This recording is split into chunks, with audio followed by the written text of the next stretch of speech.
I was recently talking to someone who was in my mastermind. I don't know this guy personally. I'm not particularly good friends with him, but he was someone who was struggling with a problem with a sales rep. And basically, he hired this sales rep as his first ever sales rep. And, he's now got a sales team of, I think, 6 or 7 people. And this sales rep, he is quite good friends with. And, he's been working with this guy for a couple of years. And, what happened and what's happened recently to this person is this sales rep has started getting a little bit big for his boots. To the point where he's asking for commission increases, he's asking for bonuses. And when said entrepreneur has denied him of these things, he's kicking up a bit of a fuss and saying, no, that's not on, and stuff like this. And so there's a lot of attitude coming out of this sales rep. And there's a really, really important lesson here for you if you run a business and if you run a company and if you have employees or plan to have employees.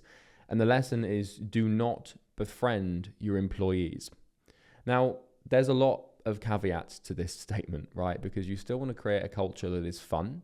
You still want to create a work culture that's inviting. You still want your employees and the people that work for you to be able to come to you with problems and concerns. And you still want to be able to banter around with them and not be so serious all the time. However, what this person had done with this sales rep is, because this sales rep was their first sales rep, this guy didn't really put any professional boundaries in place between himself and this rep. And so, he'd invite him over to his house for, drinks and stuff. And he'd send him like Instagram reels, he was telling me. And he just treated him like a friend in the same way that, you might treat a friend of yours and, fucking around, making stupid jokes and stuff and whatever, And, basically what's happened is this sales rep now treats him like a friend, if that makes sense.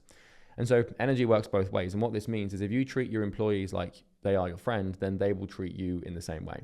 And so this manifests in all sorts of ways, where what the employee will start to do is they'll start to get a little bit big for their boots.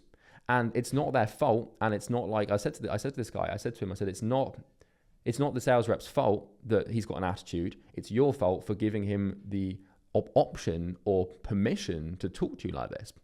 And this guy kind of went, yeah, actually that makes a lot of sense, because, I've dealt with this before, where there's people that don't work for me anymore for lots of reasons, just probably mostly poor performance. And when I first started building my first team, going from that sort of 7 to multi-7 figure mark, I started hiring salespeople, setters, etc. I didn't really know how to lead or manage. And the fundamental, most common stupid mistake that early entrepreneurs make when hiring team members is not establishing professional authority and treating their employees like their friends, and so you'll drink with them, and this is the thing, is it's kind of fine to do that sometimes, but you need to learn to set a boundary.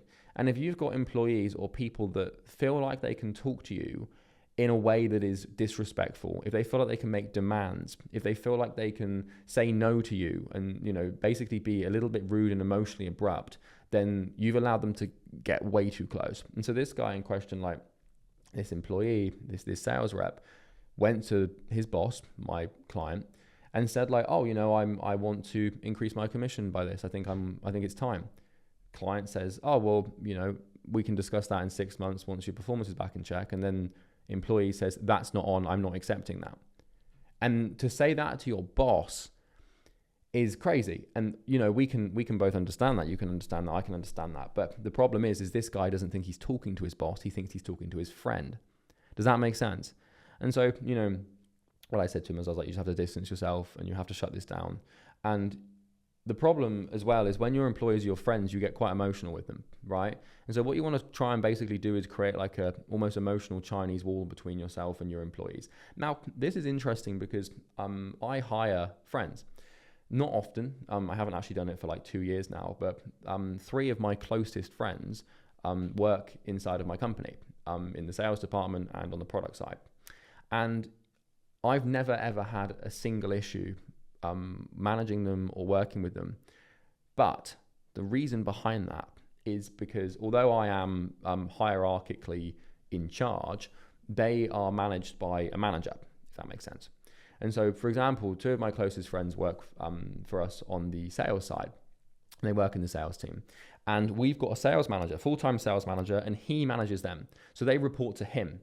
And he's removed from me. He knows about the personal relationship I have with these guys, but he makes decisions and is very rational and objective and logical with them without worrying about my personal relationship with them. And also the other thing that I said to these guys when I hired them at the beginning, I said, never, ever, ever put me in a position where I have to fire you, because it will jeopardize our friendship. And, you know, a lot of people, when they hire friends or if they hire family, they can't set that boundary. And that's kind of because you don't really want to hire friends unless you've got someone else to manage them, because, you know, or unless you're hiring them to manage themselves. That's kind of what happens on our product side. But it's dangerous and it's really risky, because it can seriously jeopardize your company, because letting yourself get too friendly with employees is dangerous. And like I said, like you want to be able to connect with them. And, you know, I'll still, like, for example, with my team, we went paintballing a while ago, and we'll get drunk sometimes and we'll make jokes and it'll be fun and the culture's good. But there's this kind of respect almost. And the respect goes both ways, of course, because you respect your employees and they respect you. It's got to be a mutual thing. How you treat them is how they will treat you. But there's this thing where, like, if one of my employees or someone who worked for us came to me and treated me in the way that this sales rep had treated his boss, it's a big no-no. Do you know what I mean? And my employees can challenge me, they can question my ideas, and they're fully within their right to do that, because, you know, it's part of their job is making sure that my business partner and I are steering the ship properly, and that they're always asking questions and being inquisitive, and, you know, just making sure that we're doing the right thing. Like, that's absolutely fine. And, you know, you want to encourage critical thinking, and you want to encourage authenticity and honesty and transparency in your company. If employees don't think they can tell you anything, then you're fucked, because there's no feedback, and then you start getting in trouble. And I'll do this every single month as well. What we do is we do a monthly one-on-one with all the team members. And on those one-on-ones, I ask them specifically, I say, how are you feeling about work at the moment? Is there anything you want us to change about the way the company is run? And what can we give you or help you with that will make your job and your life easier? And is there anything that you don't like about work right now?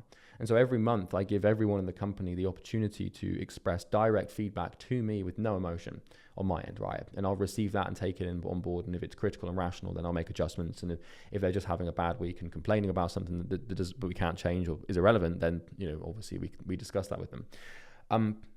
And I think by allowing employees to have that option to critically vent, if you'd like, once a month, and they know that that's coming around all the time as well. So if they're sitting on something and they're sitting on this like thing that's pissing them off, giving them the opportunity to discuss that once a month keeps the relationship very healthy, because then they actually have like permission and space to talk about something that's annoying them.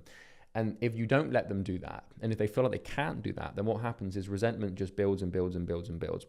And so that's the flip side, and that's kind of like a little management strategy that you might want to take on board. But the main purpose of this video is just letting you know, do not befriend your employees.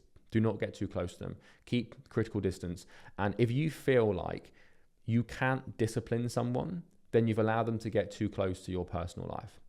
So if you feel as though you can't coldly tell someone they're doing a shit job and that you're going to have to fire them if they're not careful and fix it, if you feel like, oh, I couldn't possibly say that to this person, well, then you've allowed them to get too close. Your job as a boss is to manage, to lead, and to set this boundary.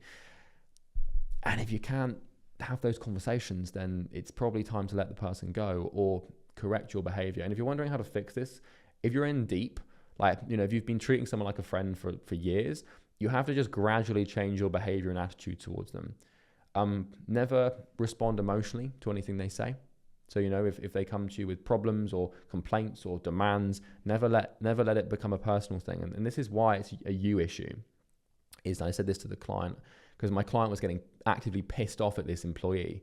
And I said, like, it's not ever good. You should never, ever, and I'm not perfect at this, but you should never, ever in a million years show too much emotion when discussing things with your team. And this is hard because you're going to have conversations with your team if they're not performing properly. You're going to have to fire people. But every interaction you have with your team needs to be without emotion and with an absence of anger or disappointment or upsetness. Because the second you start showing your emotions consistently, every now and then is okay because you're still human and your employees are going to see that. But if you show your emotions too consistently and your employees know they can start getting to you and sort of undermining your emotional state, that's when they lose respect for you. And that's when they start making these demands and, they start being stupid. Not being stupid, but basically how someone treats you is how you let them treat you, and it's a tolerance thing, right? So I wanted to make this quick video because a lot of people struggle with this, and I thought, hell, since this is the business channel, I can just hop on and just say whatever for a bit. By the way, if you're an agency owner, coach, consultant, or course seller, and you need help getting more clients, there's a link in the description you can click. It's like a quick VSL of me trying to sell you something for transparency. You have to click it, but it's up to you. Anyway, that's all. Talk soon.